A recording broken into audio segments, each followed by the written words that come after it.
আসসালামু আলাইকুম ভিউয়ার্স, যারা বিকাশে ডিপোজিট করেছেন, ডিপোজিট আপনাদের যে মান্থলি বা হচ্ছে আপনার উইকলি আপনার যদি মিস্টেক হয়ে থাকে আপনারা কি করবেন? তো চলে আসবেন আপনাদের বিকাশ অ্যাকাউন্টে আসার পর হচ্ছে আপনার যে সেভিং অপশনটা আছে, সেভিং অপশনে ক্লিক করবেন। সেভিং অপশনে ক্লিক করার পর আপনার এখানে বলছে চেক ইউর সেভিং অপশনটাতে ক্লিক করে দিবেন। দেন হচ্ছে এখানে হচ্ছে আপনার যে উইকলি সেভিংটাতে ক্লিক করে দিবেন। ক্লিক করে দেওয়ার পরে এখানে হচ্ছে যে সেভিং প্ল্যান ডিটেল অপশনটাতে ক্লিক করে দিবেন। দেন নিচে আসবেন, দেখতে পাচ্ছেন এখানে ফেব্রুয়ারির 26-এ আমাদের একটা ডিপোজিট মিস্টেক হয়েছে, মানে মিস হয়ে গেছে। তারপরে এখানে হচ্ছে 23শে জুন একটা মিস হয়েছে।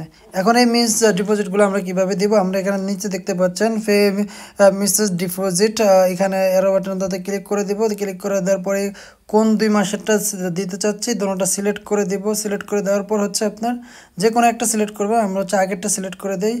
সিলেক্ট করে দেওয়ার পরে হচ্ছে ফে নাও ওতে ক্লিক করে দিলাম। ক্লিক করে দেওয়ার পর ইন্টার ইউর পাসওয়ার্ডটা দিয়ে নেবেন। পাসওয়ার্ডটা দেওয়ার পরে এখানে হচ্ছে আপনার অপশনটাতে ক্লিক ট্যাপ টু ডিপোজিট ধরে রাখবেন।